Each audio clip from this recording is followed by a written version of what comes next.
मैं राज शर्मा। आप देख रहे हैं क्राइम रिपोर्टर टीवी। आइए नजर डालते हैं आज की कुछ खास खबरों पर।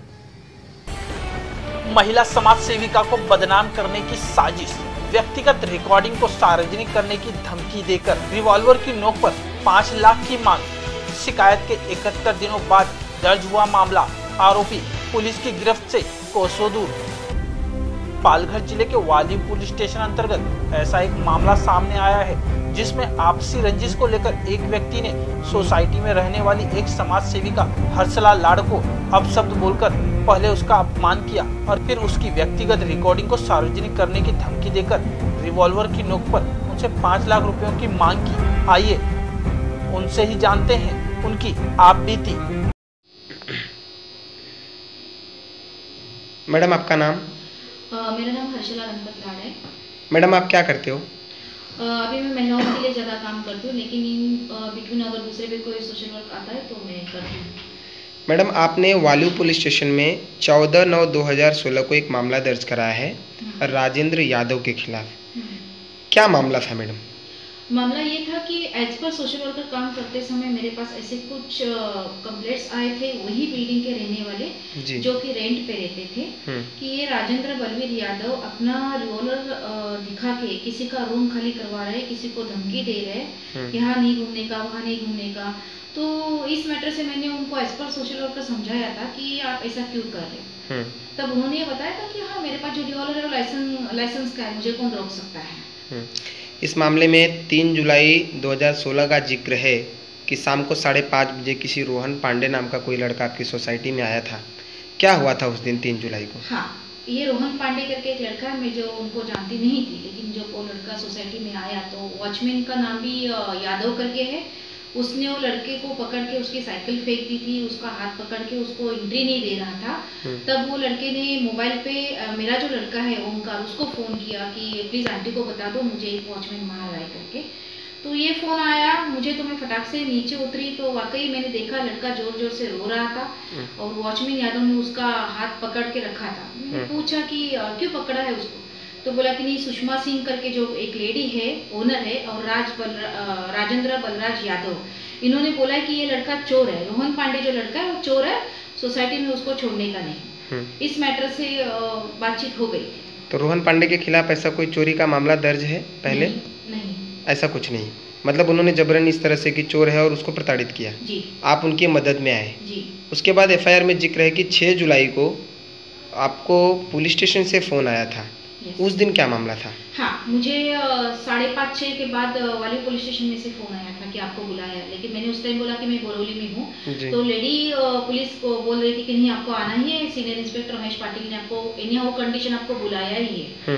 फिर बोरोली से आते समय लेट हुआ, इन बिटवीन मुझे वाली पुलिस स्टेशन से फ़ोन आते ही रही, तो फिर मैं मिलने के लिए गई, तब तक 8:30 बज चुके थे रात को जी। मैं गई तो मुझे बताया कि आपको महेश पाटिल सीनियर साहब ने बुलाया है। मैं जाके उनको मिली, तब मेरे ही सामने राजेंद्र यादव और सोसाइटी के सेक्रेटरी चेयरमैन सब लोग बैठे थे जी। लेकिन मुझे मुझे महेश पाटिल वाली पुलिस स्टेशन के सीनियर पीआई मेरी पर्सनल इंक्वायरी कर रहे थे कि आप क्या कर रही हो, आपके हस्बैंड क्या करते हो, आप इतना ऐसा कैसा चलाती हो।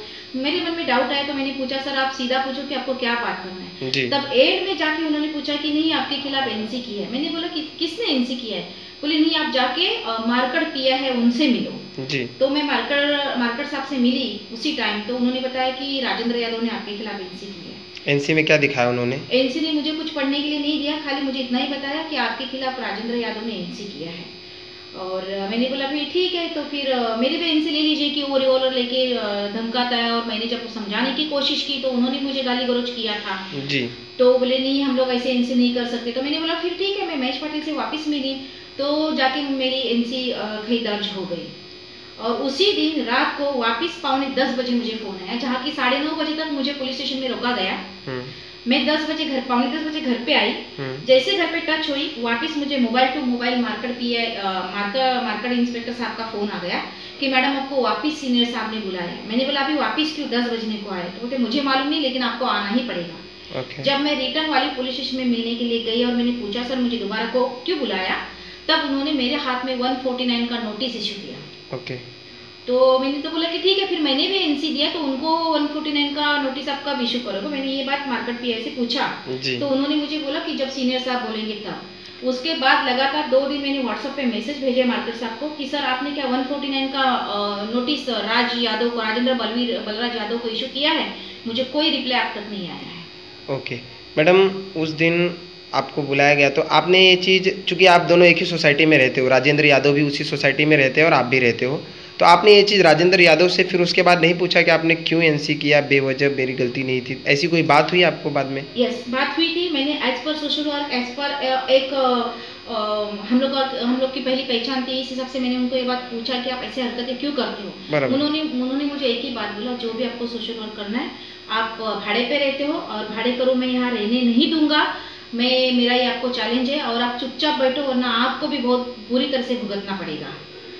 और एक धमकी दे रहा था बार बार कि मैं आपकी ऑडियो रिकॉर्डिंग जो आपकी मेरे पास है वो मैं मीडिया में दे दूंगा। किस तरह की ऑडियो रिकॉर्डिंग है जो? मुझे ठीक तरह से कुछ भी पता नहीं है, लेकिन मैं मेरे पर्सनल व्यक्तिगत खासगी जीवन के बारे में बोल चुकी हूँ, क्योंकि राजेंद्र बलराज यादव ये कहीं ना कहीं मेरे पति के यहाँ के आजू बाजू के रहने वाले हैं, उस हिसाब से हमारे घरेलू संवाद उसमें है। वही धमकी दे रहा था कि मैं आपके पति को ये ऑडियो रिकॉर्डिंग दिखाऊंगा या मैं समाज में दिखाऊंगा कि आप पति के बारे में क्या बोल रही हो। ये बार बार मुझे धमकी दे रहा था। जी, मतलब घरेलू झगड़े को सार्वजनिक करने की धमकी दे रहा था। उसके बाद आपने उसमें ये भी दिखाया कि वो धमकी जो उन्होंने दिया उसको छिपाने के लिए भी कुछ उन्होंने डिमांड किया।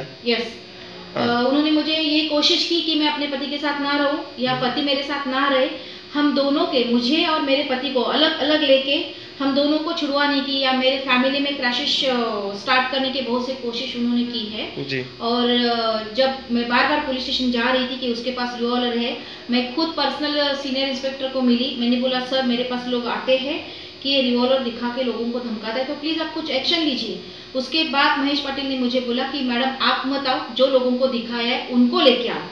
फिर मैं वो लोगों को लेके गई। ये बात जब राजेंद्र यादव को मालूम पड़ी तब उन्होंने मुझे बोला चुपचाप 5 लाख रुपए दे दो, वरना मैं ये फ्लैश करूंगा। और जब मैंने नहीं दिया तो वो ऑडियो रिकॉर्डिंग उन्होंने सोसाइटी में मीटिंग लेके सबके सामने सुनाई है और उसके प्रूफ मेरे पास है। जी, क्या वो रिवॉल्वर आपको भी उन्होंने बाद में दिखाया? यस, 23 जुलाई को रिवॉल्वर मुझे दिखाया। उस बारे में मुझे ये बोलना है, अगर वाली पुलिस स्टेशन के सीनियर इंस्पेक्टर महेश पाटिल ने टाइम पे अगर एक्शन लिया होता तो 23 तारीख को मुझे रिवॉल्वर दिखाने की नौबत आती ही नहीं। अपने एफआईआर में अपनी जान को खतरा भी बताया है पाटिल से?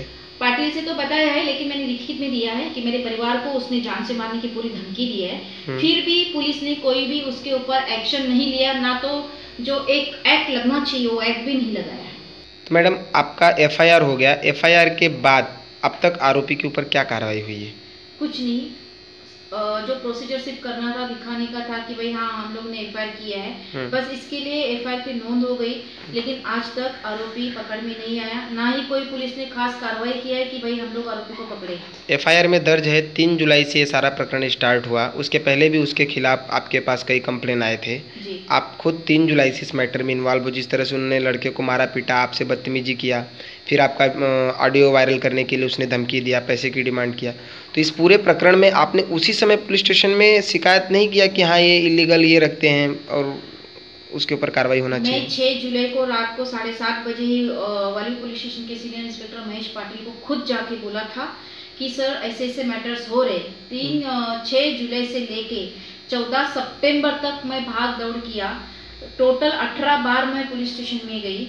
उसके बाद सीनियर ये छोड़ के सीनियर को एक प्रेशर लाने के लिए, प्रेशर मीन्स कि भाई मेरा एफआईआर लॉन्च होना चाहिए, इसके लिए मैं अलग अलग 11 जगह पे गई हूँ। यहाँ में एक नोंद होती है कि माननीय महाराष्ट्र राज्य के मुख्यमंत्री देवेंद्र फडणवीस साहब को मैं खुद जाके मिली हूँ, एसपी साहब से मैं खुद मिली हूँ, एडिशनल एसपी को मैं मिली, सॉरी डीवाईएसपी अनिल लकड़ी साहब को मैं मिली हूँ।